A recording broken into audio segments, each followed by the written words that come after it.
En conferencia de prensa, desde la Suprema Corte de Justicia de la Nación, José Humberto Montes de Oca Luna, secretario del Exterior del Sindicato Mexicano de Electricistas, informó del curso que lleva la reclamación del SME ante la admisión del recurso de revisión con respecto a la sentencia que otorgaría el patrón sustituto a los electricistas.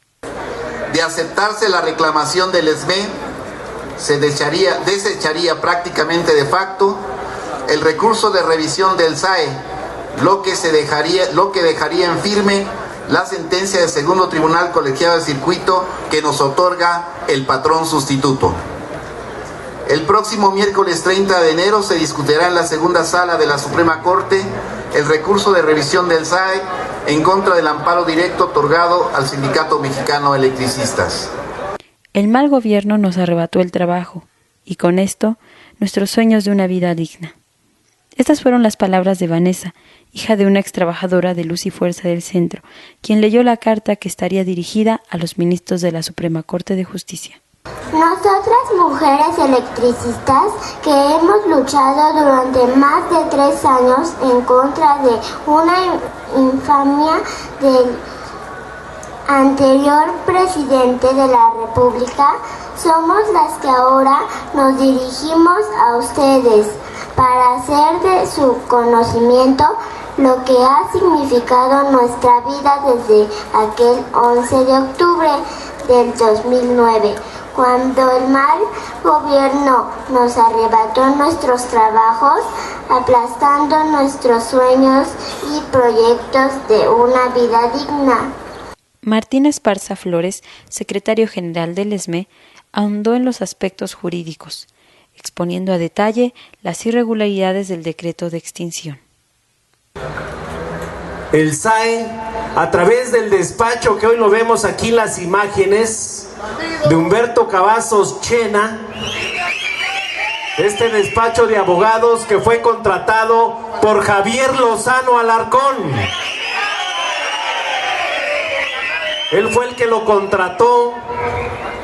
Hemos pedido a través del IFAI que nos informen de los contratos que tiene Humberto Cavazos Chena con el SAE.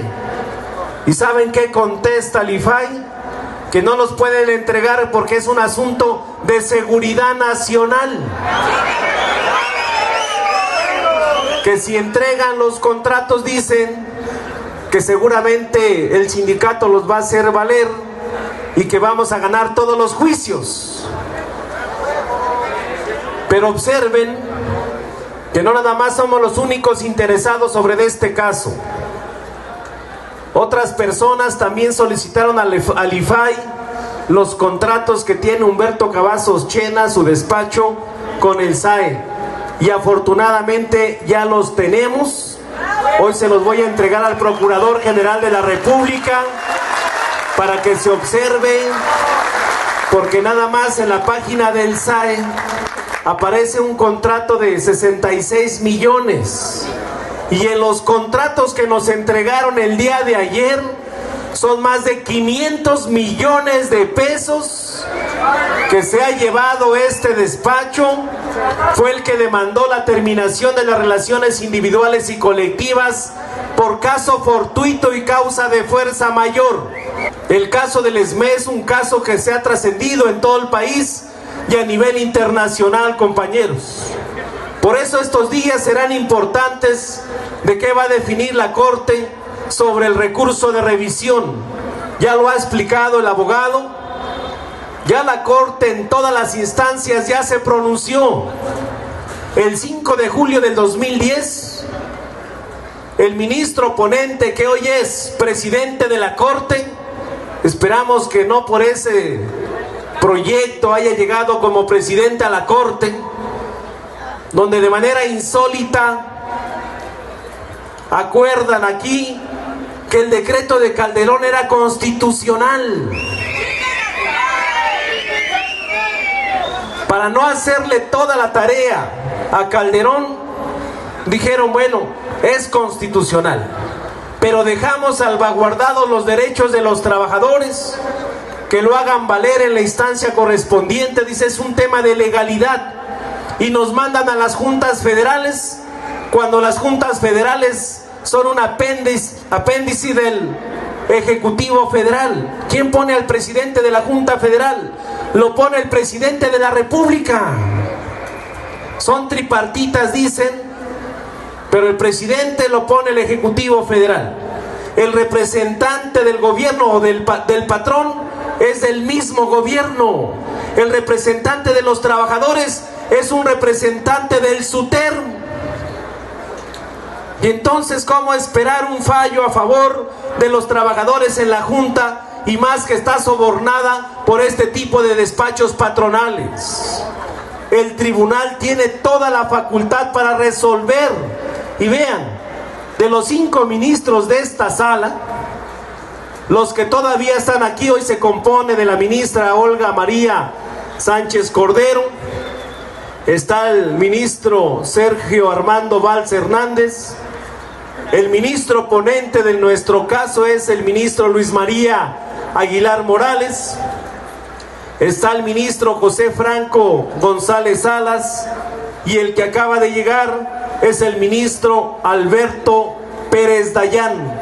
Esa es la segunda sala, así se integra.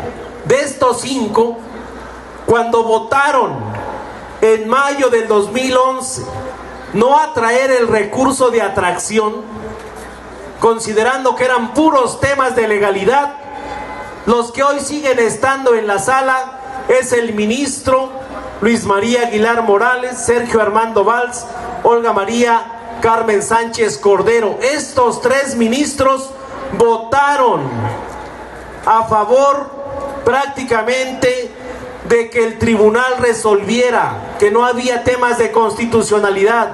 Hoy el mismo recurso de revisión dicen que se estudie, o más bien lo admitieron para ver si hay elementos de relevancia o trascendencia. No pueden cambiar los ministros su voto, compañeros.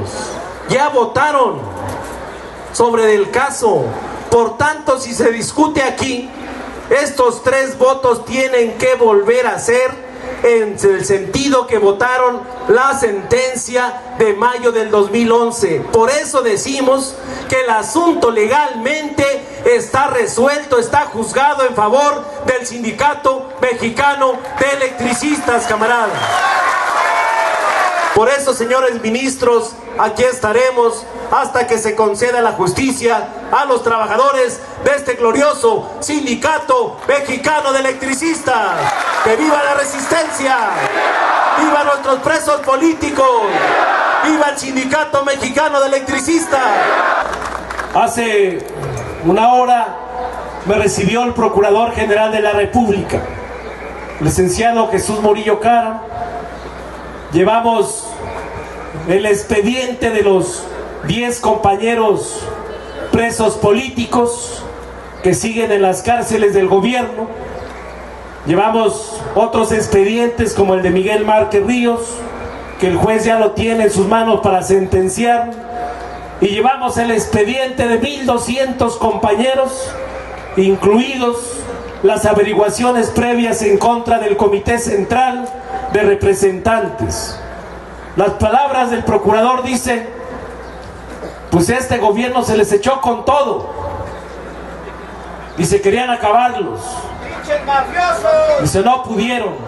Dice, darle la certeza a los trabajadores que en unos días más van a estar con ustedes los compañeros que tienen en la cárcel de manera ilegal. El representante jurídico de los trabajadores no liquidados, Jorge Carvajal Smith, aseveró que con cada minuto que se prolonga la resolución final, se violan los derechos humanos de más de 16,000 familias de trabajadores mexicanos. Es amparo directo en revisión 3345, diagonal 2012, y ministro ponente Luis María Aguilar Morales. H. Segunda Sala de la Suprema Corte de Justicia de la Nación. Con el debido respeto, ponemos a su consideración los siguientes argumentos sobre la improcedencia del recurso de revisión interpuesto contra la sentencia dictada por el segundo tribunal colegiado en materia de trabajo del primer circuito en el asunto que al rubro se cita. Inciso A. Como se desprende de la lectura de la copia de la resolución que se acompañamos la copia precisamente de la sentencia, de la sentencia de la facultad de atracción. Esta segunda sala, al negarse a ejercer la facultad de atracción respecto del amparo directo solicitada por la Procuraduría General de la República, 159/2012, claramente señaló que en la demanda solo fueron planteados temas de legalidad, los cuales fueron exhaustivamente enumerados, concluyéndose que el asunto no reviste importancia y trascendencia para que el Tribunal Constitucional atrajera su estudio. B. La resolución fue aprobada por mayoría de 4 votos de la señora ministra Margarita Beatriz Luna Ramos y los señores ministros Sergio Valls Hernández, Sergio Salvador Aguirre Anguiano y Luis María Aguilar Morales. C. En las relacionadas condiciones, se trata de un tema ya votado, en contra de la opinión del señor ministro José Fernando Franco González Salas, quien fue encargado del engrose. Ahora bien, como puede advertirse de la lectura de la sentencia del colegiado, ese órgano jurisdiccional se ciñó estrictamente al análisis de legalidad establecido y votado por la sala, sin realzar ninguna interpretación directa de la Constitución. Consecuentemente, no se surten los extremos de la fracción quinta del artículo 83 de la Ley de Amparo para la procedencia del recurso de revisión contra la sentencia de los tribunales colegiados de circuito. En ese orden de ideas, el recurso interpuesto por la autoridad responsable Servicio de Administración y Enajenación de Bienes, SAE, debe desecharse por improcedente, máxime que cuando menos 3 ministros de la actual integración de la sala están obligados por su voto anterior en el mismo tema al determinar el no ejercicio de la facultad de atracción. F. Cabe recordar que cuando el Tribunal Pleno resolvió el amparo contra el decreto de extinción del organismo público descentralizado Luz y Fuerza del Centro, ante la propuesta de la señora ministra Luna Ramos de abordar los temas de legalidad, se resolvió que estos se dejaran a los colegiados, como así se hizo. G. Conviene destacar que aún suponiendo sin conceder que el colegiado hubiese introducido a la litis oficiosamente argumentos de constitucionalidad, estos serían inoperantes para admitir la revisión, ya que el fallo se sostiene solo por sus fundamentos de legalidad, amén que, se reitera, no fueron tocados temas de interpretación directa de la Carta Fundamental, sino, en el mejor de los casos, a través de la Ley Orgánica de la Administración Pública Federal, según se dice en el recurso. No obstante, precisamente eso confirma la factura de legalidad del fallo del amparo directo. H. En otro tema, es importante destacar que por lo tocante a la Comisión Federal de Electricidad, el segundo tribunal colegiado en materia de trabajo del primer circuito expuso abundantes razones por las que considera no es caso de llamar al procedimiento especial tramitado por el SAE contra el ESME a la Comisión Federal de Electricidad, ya que a nada práctico conduciría, pues solo se retrasaría más la resolución final de este asunto. Lo anterior es así, ya que de esa descentralizada es la única que puede prestar el servicio de energía eléctrica en México. E independientemente de la operatividad de la figura del patrón sustituto, que es un tema de legalidad en favor de los trabajadores regidos por el apartado A del artículo 123 constitucional, como lo son los del Sindicato Mexicano de Electricistas, lo cierto es que el único patrón en materia de energía eléctrica es el Estado mexicano, a través de la figura de derecho administrativo que elija, como hasta ahora han sido dos organismos públicos descentralizados, Luz y Fuerza del Centro y Comisión Federal de Electricidad. Además, para efectos técnicos jurídicos, ninguna de estas consideraciones fueron destruidas en los agravios de la autoridad recurrente, razón suficiente para que queden firmes. Es de destacarse que con cada minuto en que se prolonga la resolución final de este asunto, se están violando derechos humanos de más de 16,000 familias de trabajadores mexicanos, cuya única fuente de subsistencia es su fuerza de trabajo, y todo a guisa de una revisión de la autoridad a todas luces improcedentes. Ciudad de México, 22 de enero del 2013, doctor Roberto Terrazas Salgado. Gracias. Acabo de ingresar a la Suprema Corte de Justicia de la Nación y me informan en la Secretaría que lista nuestro expediente. Me dicen que básicamente por la sesión que todos conocemos del asunto de la señorita francesa, se les agotó el término para poder revisar cualquier otro expediente, que nuestro expediente es el primero, pero seguramente se pasa a discusión en sesión privada para el próximo 30 de enero. Lo que quiere decir que se empalmarían ambas discusiones, tanto de la reclamación como de la revisión, se van a efectuar el mismo día. Es lo que nos acaban de informar y nos dicen que está lleno de prensa, hay una serie de situaciones que hace imposible en este momento poder continuar con la sesión. ¿Cuánto es lo que les podría informar? Gracias. Por el derecho y la justicia del trabajador, ESME 1914.